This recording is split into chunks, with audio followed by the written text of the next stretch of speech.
সুপ্রিয় দর্শক, welcome to Sujoy blogs. আজ আমরা আপনাদের সামনে নতুন একটি ব্লগ নিয়ে উপনীত হয়েছি। আজকে আমি এবং আমার ভাই বাইক নিয়ে ঠিকই বের হয়েছি, কিন্তু গন্তব্যটা অজানা।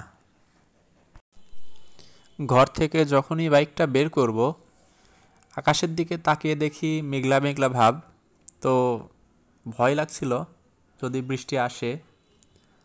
তারপরেও মন যে মানে না, হুট করে সিদ্ধান্ত নিয়ে নিলাম যদি বৃষ্টি আসেও তারপরেও বাইরে ঘুরতে বের হব।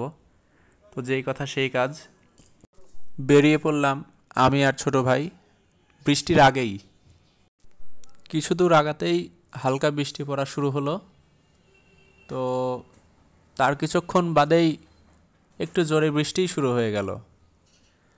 আমরা সুযোগ বুঝে একটা দোকানের নিচে আশ্রয় নিলাম। কিছু সময় অপেক্ষা করার পর দেখলাম যে বৃষ্টিটা কমছে। তারপরে শুরু হলো ভালো লাগার যাত্রা। বৃষ্টি শুরুর আগে যেমন মেঘলা মেঘলা ভাব ছিল, সেটা একটা অনুভূতি, অর্থাৎ সেটা ছিল একরকম আবহাওয়া। আর বৃষ্টির শেষে এটা আলাদা আর একটা অনুভূতি। আপনারা সবাই দেখতে পাচ্ছেন বৃষ্টির পরের পরিবেশটা জাস্ট ওয়াও, দেখার মতো। এই বৃষ্টিতে অর্থাৎ মনোমুগ্ধকর পরিবেশে বাইক খুব আস্তে চালানোয় দেখলাম মজাটা ভালো পাচ্ছি। আর যদিও জোরে বাইক চালাইলে একটা রিস্ক থাকে পড়ে যাওয়ার, কারণ রাস্তা তো অনেক পিচ্ছিল। যদিও দেখতে পাচ্ছেন রাস্তার এপাশ ওপাশ জুড়ে পাট ভরপুর, অর্থাৎ আপনাদের চেনার হয়তো বা বাকি নেই, আমরা এখন আতাইকুলা থেকে সুজানগরের দিকে যাচ্ছি।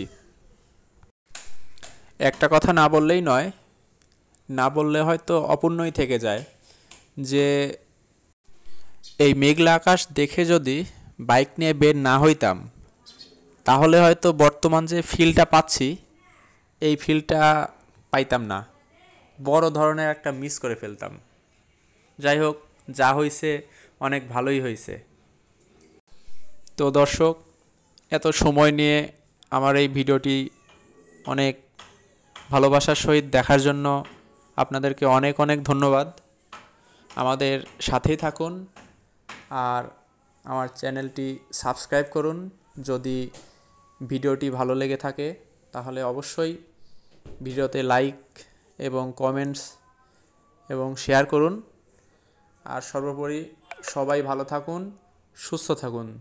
ধন্যবাদ।